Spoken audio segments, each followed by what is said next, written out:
நம்ம இன்னைக்கு எந்த வீடியோ பத்தி பார்க்க போறோம்னு பார்த்தீங்கன்னா, வந்துட்டு ஹென்ரியே வந்து போட்டுருக்கலாம். அவர தான் நாங்க இவ்ளோ வருஷமா சூப்பர்மேனா பார்த்தோம். இவன வந்து பார்க்கறதுக்கே எங்களால வந்து முடியல.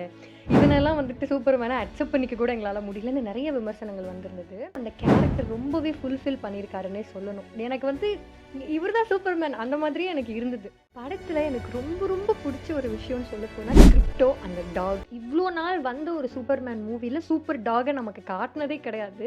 This is the first movie. அதுக்கே நான் வந்து ஜேம்ஸ் கன்னுக்கு ஒரு தேங்க் யூ சொல்லணும்னு நான் வந்து விரும்புறேன். டப்பிங் டீமுக்கு வந்துட்டு ஒரு ஹேண்ட்ஸ் ஆஃப்னே சொல்ல முடியும்.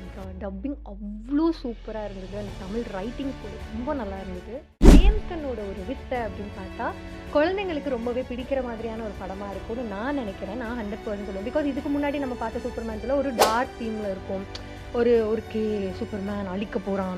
எந்த அளவுக்கு வந்துட்டு குழந்தைங்க அதை விரும்பி இருக்கும்னு எனக்கு வந்து தெரியல. நம்ம சும்மா சூப்பர்மேன் வரான், சூப்பர்மேன் அடிக்கிறான் வில்லனை, சூப்பர்மேன் ஜெயிக்கிறான் அப்படின்னு இல்லாம இந்த ஒரு படம் வந்து ஒரு ஹோல்சமா இருந்த மாதிரி எனக்கு பர்சனலா தோணுச்சு.